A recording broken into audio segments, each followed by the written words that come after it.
معصية الله.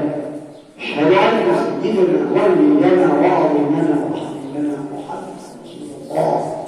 سيدي ابا القاسم يا رسول الله، روحي بحبك في الضياء تهيب، والشوق مني في هواك عظيم، والقلب مسرور بذكر محمد، في ذكره خير وفيه نعيم. اما بعد فيا اخوان المسلمين، نتكلم في هذه اللغه عن المداومه والاستقامه على طاعه الله، لاننا بالامس القريب ودعنا الشهر الكريم الذي كان فيه من خصال الخير ما كان فيه، وتكلم عنها إخواننا الأفاضل العلماء الأجلاء. الفريضة فيه، النافلة فيه ك70 فريضة، والخصلة في خصال الخير ك70 خصلة من الخصال فيما سواه. فيه فرح مذموم وفيه فرح محمود. اللي يقول لك الحمد لله هو ماشي فرحان هو الفارح، ده مذموم. النبي يقول صلى الله عليه وسلم: لو تعلم امتي ما في رمضان من الخير لتمنت ان تكون السنه كلها رمضان. الفرح المحمود اللي هو زي ما سيدنا النبي: للصائم فرحتان، فرحه عند فطره وفرحه عند لقاء ربه. يقول الحمد لله ان ربنا وفقنا لاداء فريضه الصيام وقيام الليل وتلاوه القران.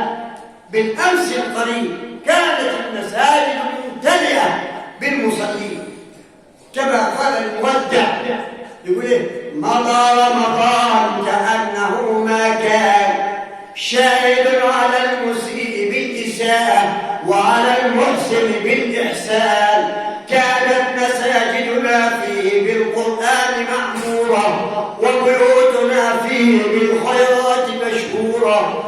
الان تنقطع تراويحنا وتنطفي مصابيحنا ويلهو قارينا وينام مصلينا، ونرجع الى غفلتنا والعاده ونفارقك يا شهر الذكر والعباده. بيقولوا كده ايه: ما قل وادوم خير مما كثر واقطع. يعني تصلي 20 ركعه 80 ركعه يوم بالسلام، ما ينفعش. زي ما احنا كده يقول لك ايه: قرش مجرور ولا 2 مصروف. انا قلت تديني حاجه كده احسن من ده مرعى والخط. ولذلك الخيرات متواليه علينا من فضل ربنا ونحن لا نشعر، كما قال في القران: وهم لا يشعرون. بالامس القريب لسه والدي في السياره بيحكوا مضى احسن من الان، يقولوا لا مضى احسن من اللي فات. فما الحق؟ الحق يعلم بحديث رسول الله صلى الله عليه وسلم. قال النبي قال صلى الله عليه وسلم: خير القرون قرني، ثم الذي يليه بعدين، ثم الذي يليه، سلسل الى قيام الساعه. يبقى لنا احسن اللي مضى. طيب بكره احد من قال بكره احد. طيب نقيس مع بعض. في الاول كنا بنسمع لسيدنا الشيخ على رحمه الله وهو راكب الفرس، سمعت الشاطبيه من عواجم الهلم مال الصبح 1173 دي وهو راكب الفرس وانا ماشي بالرجال. ظلت يقول لحد النهايه بيديني توكل بيديني متسلم. فخلاص الصحراء نمشي ونحط جسمنا بيخر ميه ولا حاجه من كده. ليه؟ حلاوه القران من الصيانه بتاعها تعليم، ولا فيش مرض، لا فيه كلى ولا فيه سكر ولا فيه زيت. ليه؟ بركه القران. انتشر القران من هذا المكان، راح البرشا، راح ديروت، راح تونس، راح شيخ، راح مش عارف ايه، ابو الهدر، راح اسمه العروض، كله هرب من هذا المكان. ولذلك بكيت قبل ان اصعد المنبر. لماذا؟ ما الذي ابكاني؟ ابكاني هذا المنبع. انتوا عارفين ان بير زمزم اللي هي سبب في عمارة السعودية كلها بير. بسبب ايه؟ لما السيدة هاجر ام سيدنا اسماعيل جابت مرة كده ومرة كده عشان المية وصلت على بير قبر لحد النهارده. اليابان تملى والباكستان تملى ومصر تملى والسعودية تملى. حد يقول المية اتغيرت؟ ابدا. فيها مش عارف تغنيشو، فيها مش عارف ايه، ام لا ابدا. ليه؟ دي من بركة جد الحبيب المصطفى سيدنا اسماعيل اللي قول مين؟ سيدنا ابراهيم اللي قال فيها ربنا ان ابراهيم كان امه، مش عيله، امه بحال. مصر والسعوديه وليبيا وتونس والهند واليمن والمغرب والجزائر كله يسوى سيدنا ابراهيم. مصري. الموضوع مش موضوع كتب. قال صلى الله عليه وسلم يوشك أن تتداعى عليكم الأمم كما تتداعى الأكلة إلى قصعتها. قالوا أو من قلة حلبة ليه؟ قال لا، بل أنتم كثير ولكنكم غثاء كغثاء السيل. شوفوا في حرب البدر، موقع البدر، الواحد كان في بيت ب10 اللي قال فرق إن يكن منكم 20 صابرون يكن منكم 100 يغلبوا 1000 يكن 20 يغلبوا 2000. وفي الاخر لما ضاع في اليمن كده الان خفف الله عنكم، نزلتوا في الايمان ضعفتم، وعلم ان فيكم ضعفا فان يكن منكم 100 صابره يغلبوا 200. ضعف الاثنين نزلوا 8 بسبب ايه؟ ضعف الايمان. ولذلك النبي صلى الله عليه وسلم المؤمن القوي خير واحب الى الله من المؤمن الضعيف. المؤمن الضعيف ضعيف ايه؟ الجمع جنب الحريقه ومش عايز يقول له مش صادق ويقول ايه؟ ده بخلص النفس مفلسين. ده انت ممكن نفسك يخلص بالسلام. خلص ده بشرب كوبايه الشاي والله العظيم عم اكل افخم اكل والله اكبر اصيب وامشي. مع ان النبي جاي اذا حضر العشاء والعشاء فابدا بالعشاء قبل العشاء، لكن انا لا، خلفت عن السنه. ليه؟ كنت احسن اموت وانا عمار، لكن لما اموت وانا بصلي يجي يشرفني ان بموت باكل. يا حلو اكلمت اللي قال ربنا في القران فخلف من بعدهم خلف، مش خلف بريء انما خلف بالذنب. مالهم دول؟ اضاعوا الصلاه. يا عم امال في صلاه البيت اللي بتطلع زي الصاروخ في الفجر بطلع يجيب الحمار او الموتوسيكل او بتاع الشقاق يجيب دي الدنيا هياخد فلوس، انما يجيب هياخد ايه؟ هو ده مرض. انتوا عارفين بقى رمضان ربنا يقول كتب عليكم الصيام كما لعلكم ايه؟ تتقون. يقول عندكم تقوى. اين التقوى؟ اين التقوى يا رجال الله؟ ويقول لك ايه؟ الله يذكر الراس عجيب مال على نفر يمكن رقم تلت ساعه في الاخر الناس بزين يقول نشيل احنا طلع جيب نفر قال نفس البجاب وراه. يعني انت من هذا الجوف تضحي لك بالنفر، لا انت طالع وهذا الرزق يخرج بقدر الباب بيجي. النبي عليه الصلاه والسلام ليس الغنى عن كثره العرض ولكن الغنى هنا النفس. وجسد التقوى ها هنا مش في الجيوب، لا انت قبل ما تموت يخلع على الجيب، لكن حتى في الجنه خلي عندك ايمان. وذاك سيدنا النبي يقول ايه؟ يا معشر من امن بلسانه المؤمن يا صلاه النبي ولم يتغلغل الايمان في قلبه.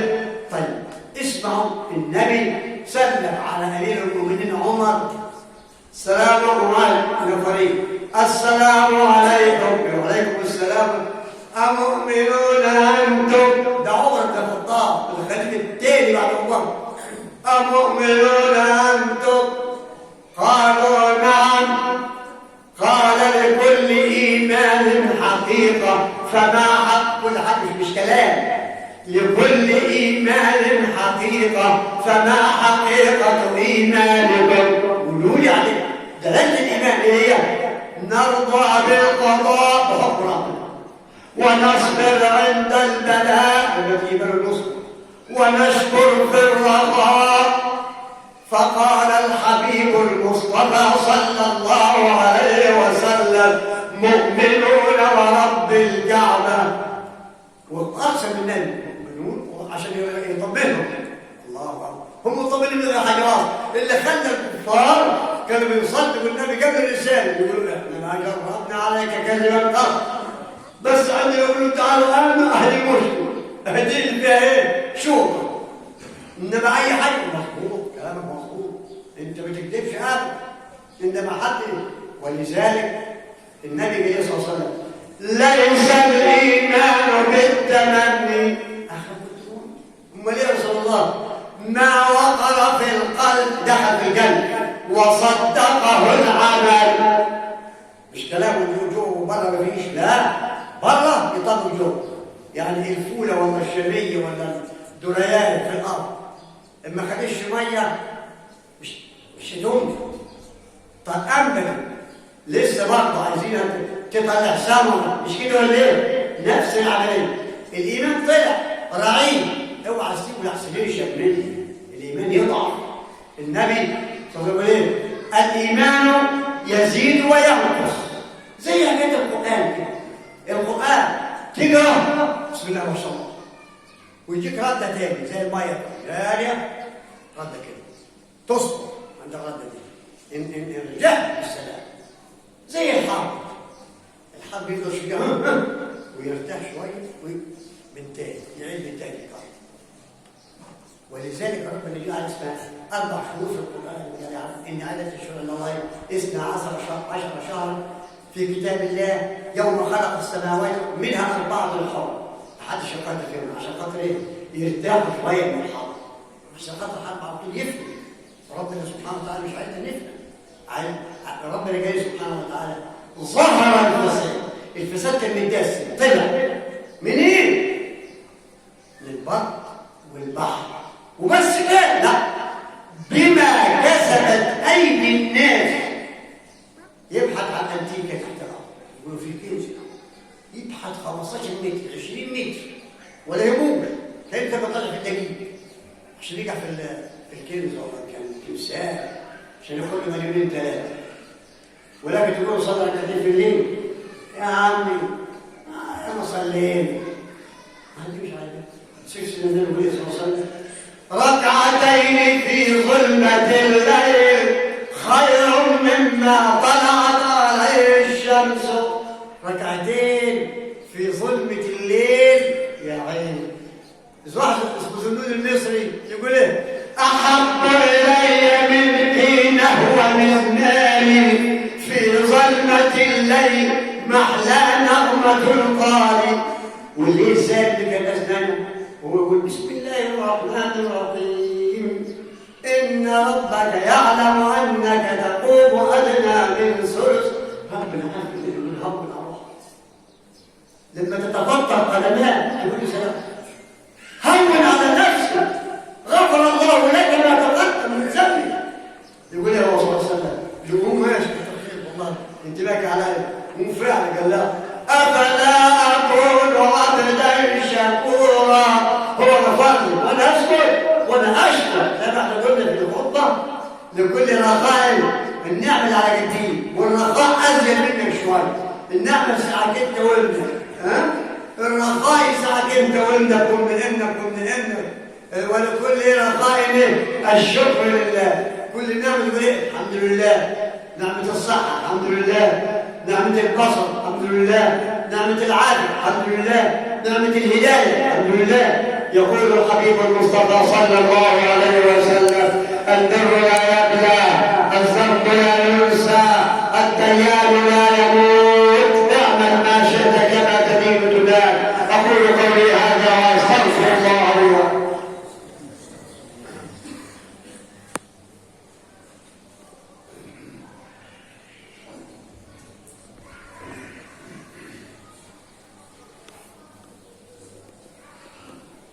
الحمد لله واسع الرحمة والغفران.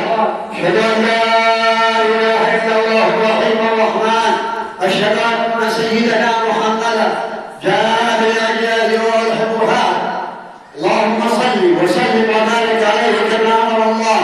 ولقد قال صلى الله عليه وسلم خطيبا بين أصحابه يقول: يا أيها الناس إن لكم معالم فانتهوا إلى معالمكم، وإن لكم نهاية فانتهوا إلى نهايتكم. الليل طالما طال لا بد من طلوع الفجر، والعمر طالما طال لا بد من دخول القبر. تزود من حياتك للمعاد، وقل لله واجمع خير زاد، ولا تركن إلى الدنيا كثيرا، فإن المال يجمع للنفاد. أترضى أن تكون رفيق قوم لهم زاد وأنت بغير زاد؟ بعض المسافة حد مصر ولا حد صوان ياخذ الاكل وياخذ الشرب وخايف يصلون من عطش او من الجوع. طيب انت رايح لربنا، تاخذ ربنا ايه؟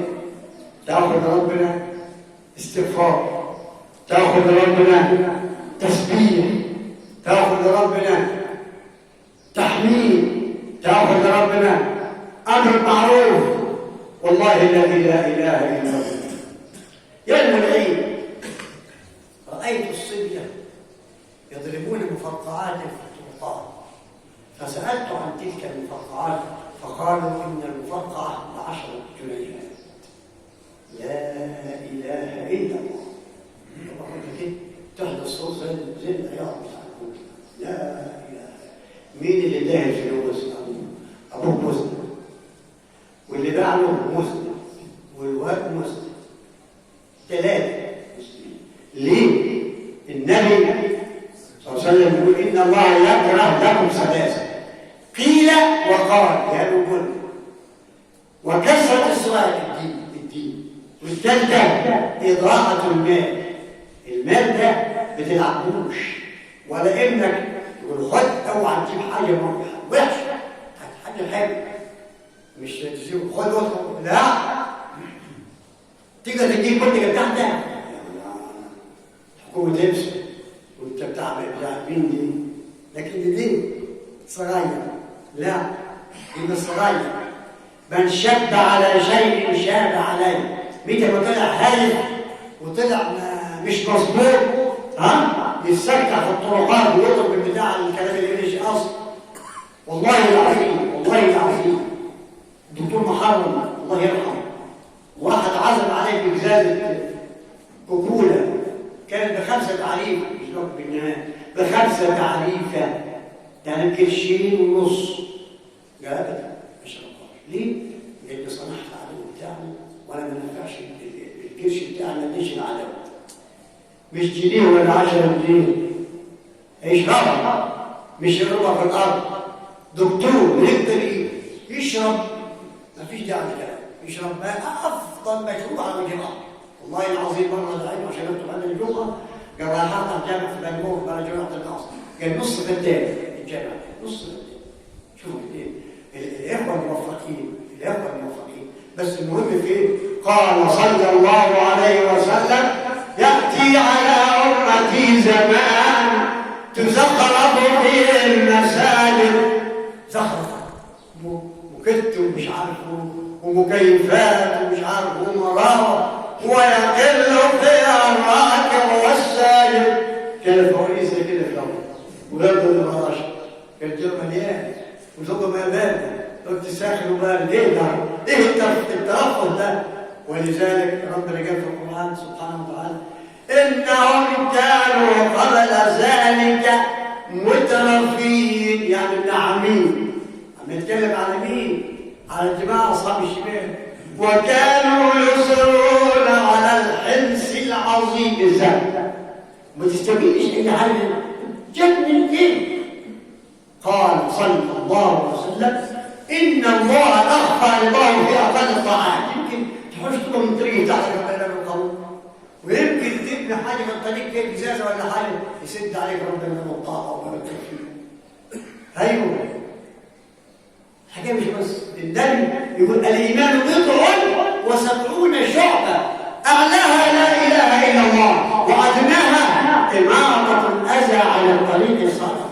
تجيس واحد ملهوف تشوف واحد لا حرام عليك هو رشك الطريق يعني يقول جنه ست فايده بتاع فيش حد منها وذلك سيدنا النبي قال كده لا تأمرن بالمعروف ولا تنهون عن المنكر أو ليسلطن الله شراركم على خياركم فيدعو خياركم فلا يستجاب لهم. اللهم استجب لنا الدعاء واكشف عنا البلاء واكفنا شر أخلاق السفهاء. اللهم ارحم أمواتنا وفرج كرباتنا واقض حاجاتنا واهد شبابنا وتب على نسائنا واغفر لمذنبنا. اللهم اهدنا واهد بنا واجعلنا هداة مهتدين. اللهم اصلحنا واصلح بنا واجعلنا صالحين مصلحين. نسألك الأمن في البلد والإصلاح في الولد والوداعة في الأخلاق والسعة والبركة في الأرزاق. فك أسرنا تول أمرنا ارحم ضعفنا. اللهم انصر الإسلام وأعز المسلمين واهزم الكفرة والمشركين ودمر الطغاة والمعتدين وأمتنا على شرع سيد المرسلين. عباد الله إن الله يأمر بالعدل والإحسان وإيتاء ذي القربى وينهى عن الفحشاء والمنكر والبغي يعظكم لعلكم تذكرون. قوموا إلى صلاتكم يرحمكم الله وأقم الصلاة. الله أكبر الله أكبر. أشهد أن لا إله إلا الله أشهد أن محمدا رسول الله. حي على الصلاة حي على الفلاح قد قامت الصلاة قد قامت الصلاة. الله أكبر الله أكبر لا إله إلا الله.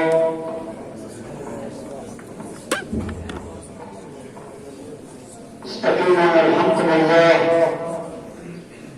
الله أكبر.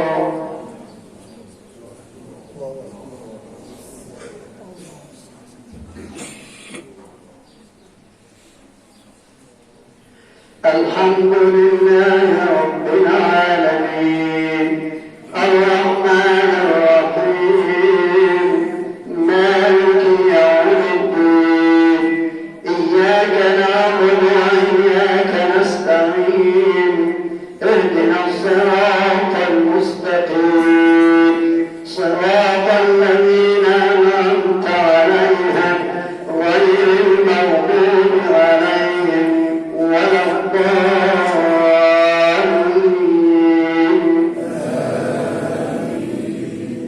يا أيها الذين آمنوا أنفقوا من طيبات ما كسبتم ومما أخرجنا لكم من الأرض ولا تيمموا الخبيث منه تنفقون ولستم بآخذيه إلا أن تغمضوا فيه واعلموا أن الله غني حميد. الشيطان يعدكم الفقر ويأمركم بالفحشاء والله يعدكم مغفرة منه وفضلا والله واسع عليم. الله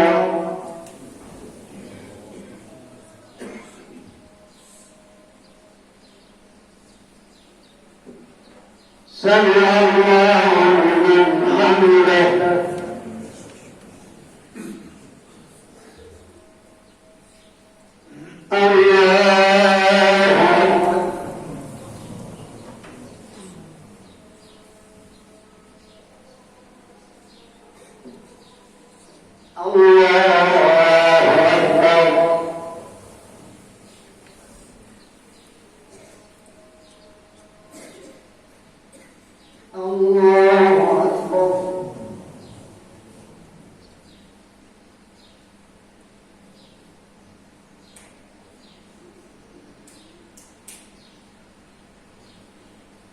الله أكبر. الحمد لله رب العالمين الرحمن الرحيم مالك يوم الدين إياك نعبد وإياك نستعين اهدنا الصراط المستقيم صراط الذين أنعمت عليهم غير المغضوب عليهم ولا الضالين.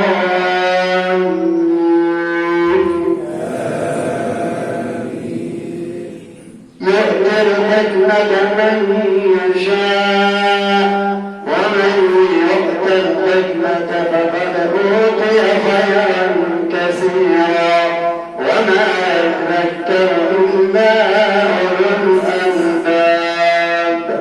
وما أنفقتم من نفقة أو نذرتم من نذر فإن الله يعلمه وما للظالمين من أنصار. إن تبدوا الصدقات فنعما هي وإن تخفوها وتؤتوها الفقراء فهو خير لكم ويكفر عنكم من سيئاتكم والله بما تعملون خبير. الله أكبر.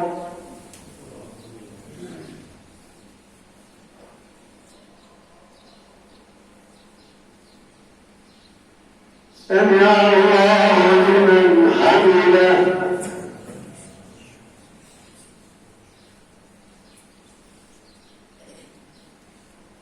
الله أكبر.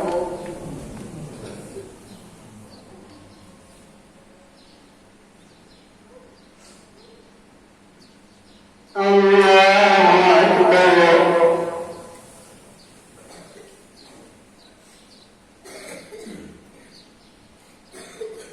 الله